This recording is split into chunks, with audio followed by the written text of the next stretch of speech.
It was an anniversary. It had been a zillion years since heaven had been placed in the sky. And St. Peter decided to have a big party to celebrate, and he decided that Adam and Eve were to be his honored guests. Unfortunately, St. Peter had no idea where they were. So he sent an angel to track them down. And the angel was back in just 2 minutes with the former residents of Eden. "How on earth did you find them so fast?" asked St. Peter. "It was easy," said the angel. "They were the only couple with no belly buttons."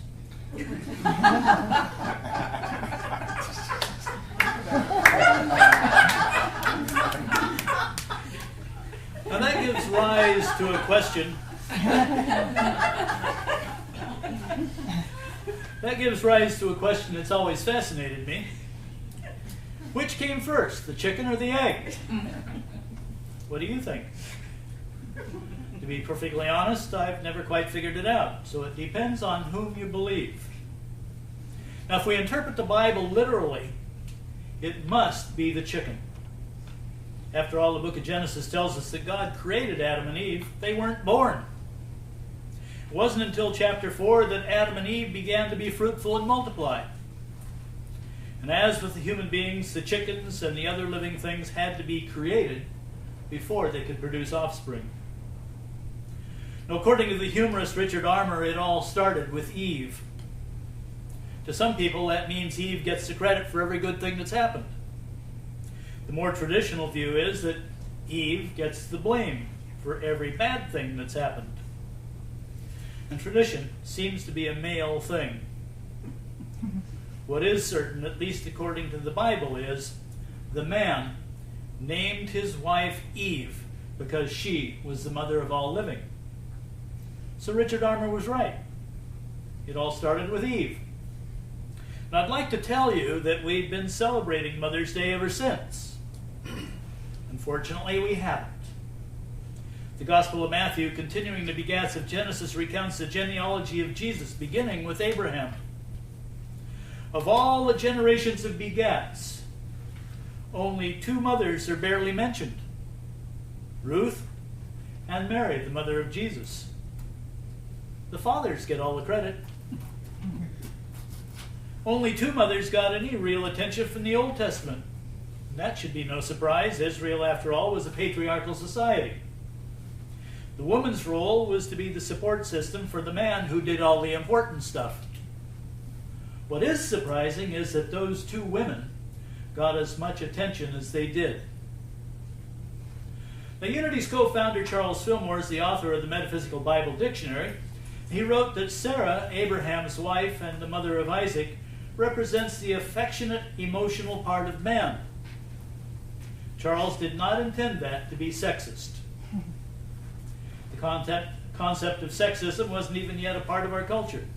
What Charles was saying is that there's a little bit of Sarah in each of us, men and women. I admit it. I have a feminine side. I just keep it hidden when I'm around the good old boys.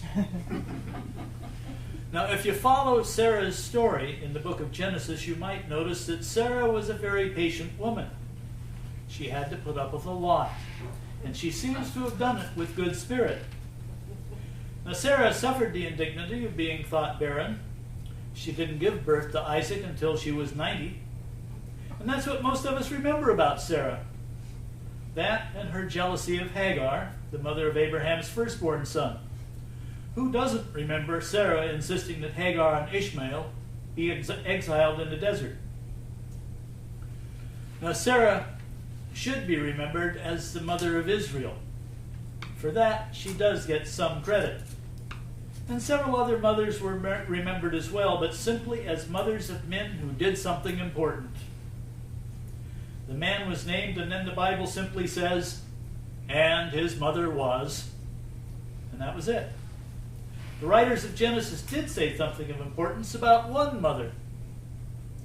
Hannah was the mother of Israel's first great prophet, Samuel. Hannah, like Sarah, was thought barren. Barren women were not highly valued in Middle Eastern cultures, so they'd do almost anything to produce sons. And Sarah finally conceived because of her husband's intercession with God. Hannah, on the other hand, may have been humankind's very first feminist. She did not need a man or a priest to speak for her. She established her own personal relationship with God.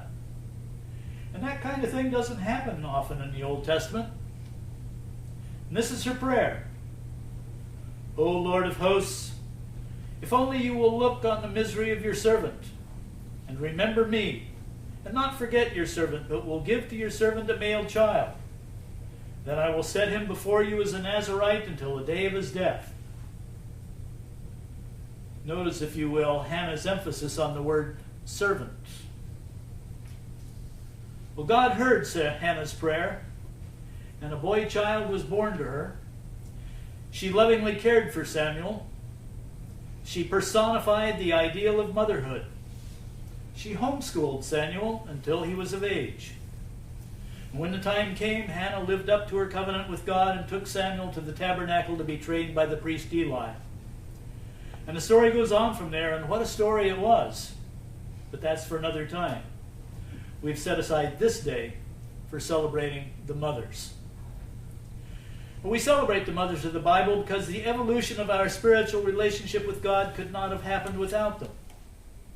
We also celebrate our biological mothers because we would not be here without them. Their care and upbringing has greatly influenced the kind of people we're turning out to be. If you don't believe that, remember the first question you get asked by your therapist. Tell me about your mother.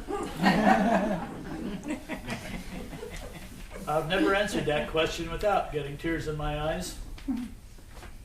Now, my mother was a genealogist. It started as a hobby, and she ended up founding 2 different county genealogical societies in California. My mother would have been fascinated by all the begats in the Bible. She would have been skeptical, though. She would have required documentation in the form of census records, birth and death records, marriage records, and wills, proving that the Bible should be taken literally. She never found them. Now, when I was young, I took no interest in what my mother was doing. Now that I've been around long enough to be part of history, I've become fascinated with family trees. Nowadays, when I discover something new about my family on Ancestry.com, I can't wait to share it with my mother. And then I remember that she's long ago passed on to the next dimension. And I miss her. Why didn't I appreciate her more while she was still here? Now, I'm especially fascinated with the thousands and thousands of mothers it took to provide me with the DNA that's made me who I am. And I say, bless those mothers. I love my DNA. I especially bless my own mother for the influence she's had on my development. I'm fascinated with my development. How about you? Each of you has had thousands and thousands of mothers contribute to your DNA. You wouldn't be you without each and every one of them. Because of the unique combinations on your family tree, you are the only you there is or ever has been. I hope you're as grateful as I am. I hope that your relationship with your biological mother has been as positive as mine. I realize that not all mothers have lived up to the ideal of motherhood. If not, their shortcomings may have come from their DNA, from their own experiences, or from the circumstances of the time. I confess, I was an expert on parenting until I became a parent. Then I discovered my shortcomings, and I can only guess what it's like to be a mother. I read a quote that said, if it was going to be easy to raise kids, it never would have started with something called labor. In her novel At Home on Ladybug Farm, Donna Ball wrote, motherhood is a choice you make every day to put someone else's happiness and well-being ahead of your own, to teach the hard lessons, to do the right thing even when you're not sure what the right thing is, and to forgive yourself over and over again for doing everything wrong. Now, that was a work of fiction. But it's true, isn't it? Sometimes we can find the greatest lessons in truth from fiction. Another novel, The Handmaid's Tale by Margaret Atwood, shares this bit of wisdom. No mother is ever completely a child's idea of what a mother should be. And I suppose it works the other way around as well. But despite everything, we didn't do too badly by one another. We did as well as most. Here's a little example. 4-year-old Andrew made an honest mistake and spilled something in his house. And when his mother responded in a screaming tirade, Andrew made a very astute observation. Mommy, you forgot to ask Jesus to help you be nice today, didn't you?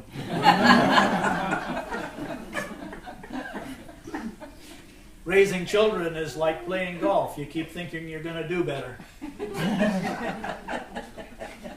But let's face it, the child who is raised strictly by the book is probably a first edition. Now, today's daily word reminds us of another mother figure who has played an important role in our spiritual upbringing. I quote Unity co-founder Myrtle Fillmore, who's been called the Mother of Unity. Myrtle wrote, "It is my great joy to perceive somewhat of the mother side of God, the divine love that never fails." Now, in my opinion, Myrtle, like the mothers of the Bible, does not always get her due.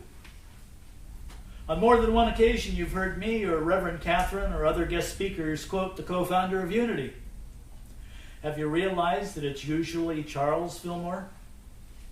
Probably 9 times out of 10 we quote Charles rather than Myrtle. And I assure you that's not because we give more credit to Charles. The fact is that Charles wrote prolifically about New Thought principles. Myrtle wrote sparingly. Charles simply gave us much more to quote. Now, also, in my opinion, Charles Fillmore was the intellectual founder of the Unity movement. Myrtle was the spiritual founder of Unity. And how it happened was a demonstration of divine order. Myrtle, you see, was never a pillar of good health. She had tuberculosis from childhood into adulthood. She tried everything to get relief. One of her sons, Lowell Fillmore, said that his mother was constantly dosing herself with medicine and that she inflicted the foul stuff on others in the family too. It didn't work.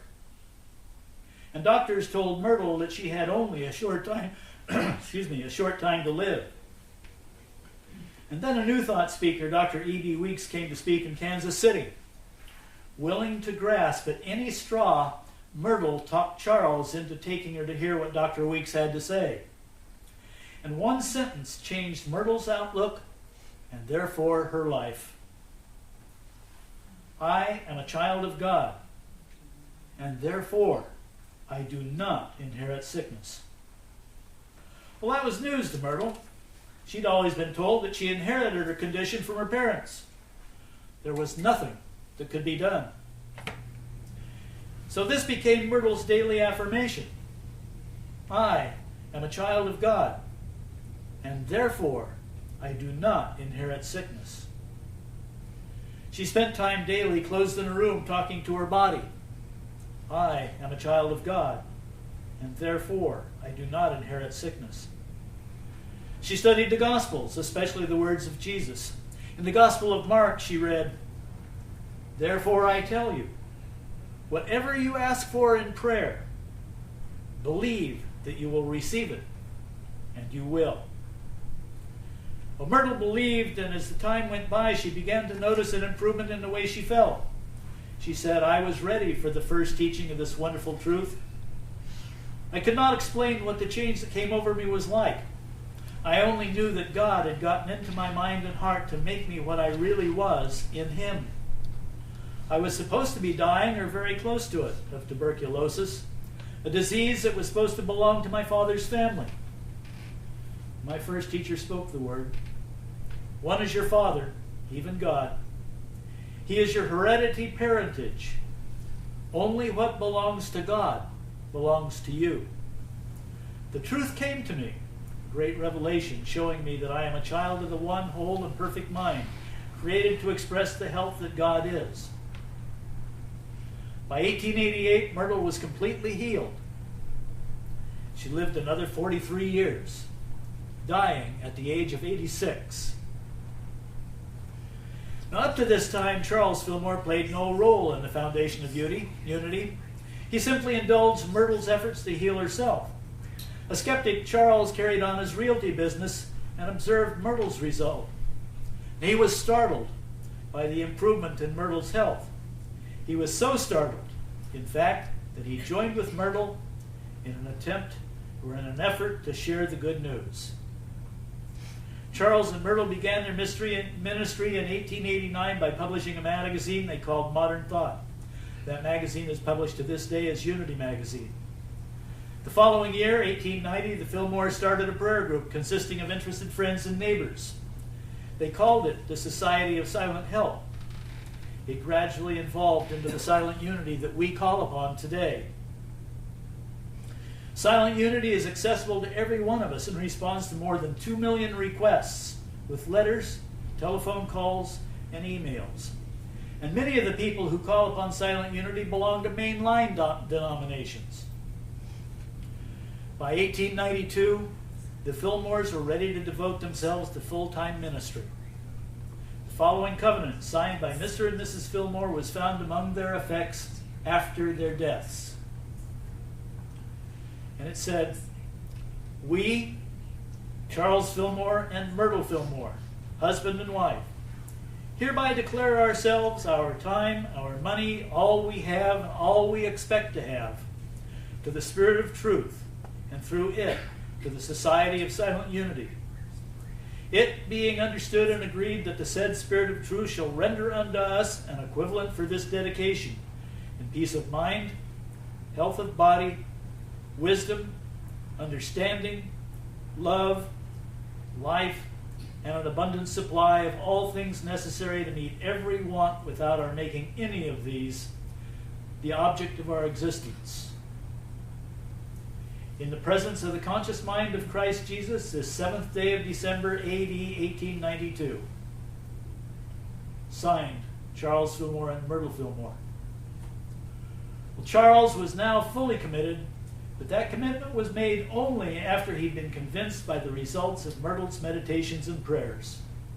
The true founder and therefore the mother of unity was Myrtle Fillmore. Those of us who benefited from our association with the unity movement would do well to acknowledge our gratitude for the legacy of our mother, Myrtle Fillmore. And I mentioned earlier that there's something in Sarah in each of us, and I said that includes the men among us. Metaphysically, we all have a feminine side. Some of us hide it, and some of us don't. We've all been created with affectionate and emotional characteristics. And this gives us the potential to demonstrate mothering influence on our children. Single parents may be called upon to have both mothering and fathering influence upon those children. Because of my participation in my daughter Amy's Brownie troop, I was awarded a Girl Scout pin and declared to be an honorary mother.